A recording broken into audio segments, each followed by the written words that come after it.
Hakuryuu, I gotta say, in all honesty, dog, I doubted you for a while.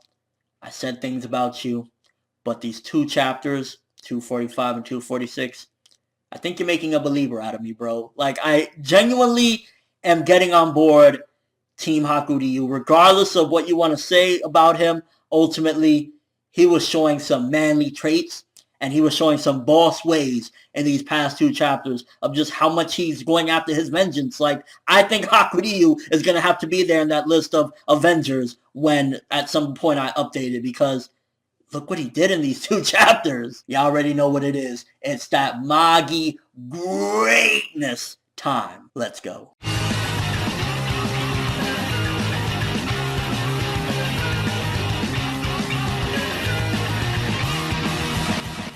So 245 was a lot of setup, a lot of introductions and understanding exactly the powers, the relationship between Hakuryuu and Judal, and just understanding exactly what he's done in this period of time, because we're still in the flashback prior to finding out that Hakuryuu slayed his mother, Gyokuen. And it's really unfortunate that the way Hakuryuu is doing it, ultimately people aren't really abiding by him. I mean, it would have been a lot of a longer journey to get what he wanted if he would have gone with Aladdin and them, and definitely that's the more right route, because I think he would have get people to be behind him, because if you look at it, majority of his army are zombies. They're basically just being mind controlled and mind fucked by him rewriting their memories and everything, because aside from that, it's like nobody really, like, there's maybe a couple people there, but nobody really believes in him, but he's still going strong. And I really respect the fact that his determination to get his revenge is so fucking strong that nothing is slowing this guy down, and I respect it to the fullest. His determination is unwavered. Everything that has been thrown at him in these past few chapters, he said, I don't care. You're telling me that that's the right path, that's fine, but I don't care. I'm going my route, and I respect that. Like, he is not fucking backing down. And now it's making a little bit more clear how strong Judal really got and why he got that strength. A lot of it has to do with Mogammed and the black root that he absorbed at the end of Magnustat. So this is definitely taking place in between the end of Magnustat and that bit and where we've seen him at now. So it's been a decent amount of time in between there. And the thing about it is, and I could see this becoming a problem, you could see that Mogammed's will, ultimately Mogammed, he still had good in him. Even if he turned into Black Rook, he ultimately wanted to be good. So a part of that somewhere in there, which probably all attributes back to the fact that Aladdin can someday, accomplish his goal of turning Black Rook into White Rook. If he's a Black Rook, but there's still good in him, that means there's a way to turn it back to the White. And Mogammed's voice is very clear, like he still is trying to stop him and saying, no, go the right way. So that might pose a problem with Judal if shit goes wrong, or shit goes like, this could be the very last final step, and Mogammed could say, no, what are you doing, and try and fuck with him. But majority of 245 was set up, build up, kind of, Hakuryuu telling Judal, I want you to get stronger. And you can see that it's showing that he's really taking a leadership position. The fact that he is ordering Judal, telling him, I want you to learn this magic, you need to do this by this amount of time, it's really showcasing that Hakuryuu has grown up. He's grown up. While you can argue his ideals aren't grown up because he's going after vengeance, ultimately he has become a more stronger commander, a better leader, and ultimately he knows where he wants to go. So it was good setup, good build up for the most part, and just kind of introducing a couple aspects of like where they're going with this. So probably a 7 out of 10 for that chapter. Good chapter. But 246 just solidified that I'm actually fucking with Hakuryuu. For a long time, I ain't gonna lie, I've been like, Hakuryuu, you need to stop. You on that fucking bullshit. Just chill out already.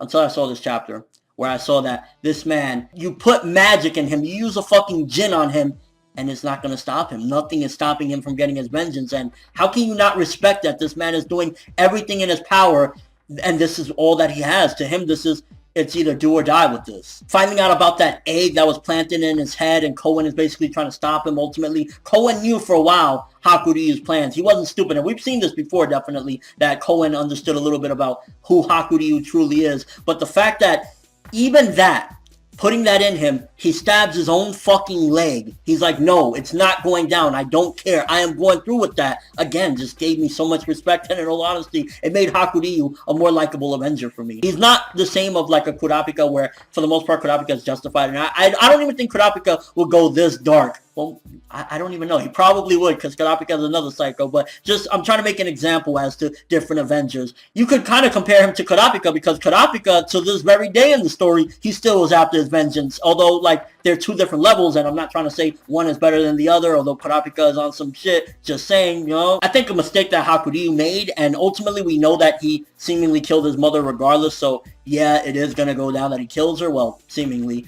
I think he shouldn't have gotten cocky to the point of letting the Alpha Almond members escape and transfer the magic knowledge back to Gyokuen, because element of surprise is a very strong thing. And once again with this chapter, there was some setup and build up as well, finding out a little bit more about the range of Belial, what it can do, and the combinations that he had with that and Zagon. So there was more setup and build up, and I feel that this arc has been doing a lot of that as well. That's probably why it's been a little bit slower than normal, because it's been just giving you a lot of detail on that Hunter x Hunter type of shit, with just so much dialogue, explaining every little detail of what they're doing and their powers. And unfortunately, if Hakuryuu does get rid of Gyokuen and he ultimately establishes his kingdom, what really kingdom does he have? That's the one thing I feel about, like, Hakuryuu. While I've still gotten to the point where I respect him and I'm totally on board, fuck yeah, if this is what you've ultimately been determined to do, do it.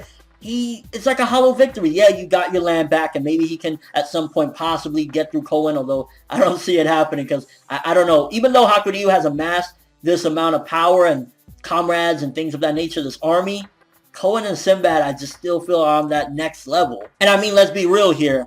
Towards the end of the chapter, I was like, that's hype. He's like, nah, I don't give a fuck. And again, that could be his downfall, getting rid of the element of surprise. But he's like, I've amassed the army, I've amassed the power, the knowledge, everything I need to go up against my mother and finally kill this woman. And then likewise later on for Koen, I'd still say, to be honest with you, where they're at right now, Hakuryuu and Judal are the only two ones that can really do anything, aside from, like, you know, some of these people might be a little bit strong, and Hakuryuu has his father's advisors, which I'll talk about them a little bit later. But like, can they really go up against the Ko Empire, like all of the Ko? They all have Jin, they all have metal vessels, they're strong as fuck, so I don't know necessarily if he can actually defeat all of them when they all have these powers. And speaking of those old guys, at the end of the chapter, I couldn't tell if they were determined, a little bit scared, or were they confused and they were just like, what the fuck's going on, when Hakuryuu was like, I'm the legitimate heir to the throne, I'm supposed to be the king? Was it that they were like, wow, he didn't tell us any of this, we didn't know that this is what he was truly planning? Or was it that they were just like surprised at how much he's grown up? And then at the end of the chapter, Hakuryuu versus Gyokuen, incoming next chapter. I can't fucking wait for that. Overall, this chapter, a very good one, 8 out of 10 for this one, very good stuff. It's like,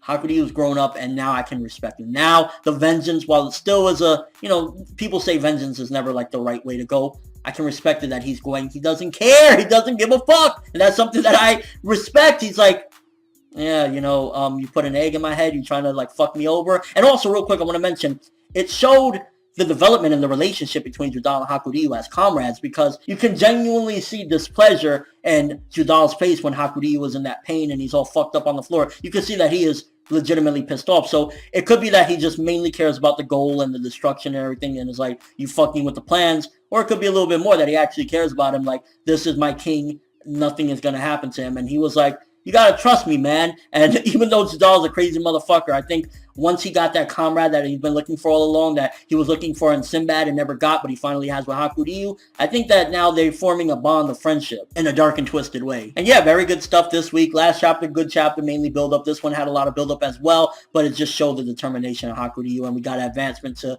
Hakuryuu versus Gyokuen next chapter. Can't fucking wait. Like, he got his army now, and I just feel, again, the biggest thing is he's grown up. Let me know what you thought of these past couple of chapters. Were you a little put off by the build-up? I ain't gonna lie, the build-up wasn't the most exciting, especially in 245. 246, it got me a little bit more hype with Hakuryuu, just showing how determined he is. But ultimately, like, we're finally going to see what the fuck happened and how did he defeat Gyokuen, if he indeed defeated Gyokuen, or if Gyokuen went inside of his body. Who the fuck knows? But that's all I have for this review of these two chapters. Thanks for watching. Hope you enjoyed. If you liked anything I had to say or enjoyed the video, drop me a like. I'd greatly appreciate it. And if you haven't subscribed, if you could do so as well, that'd be awesome. I'm ForneverWorld, and as always, people, have an awesome day.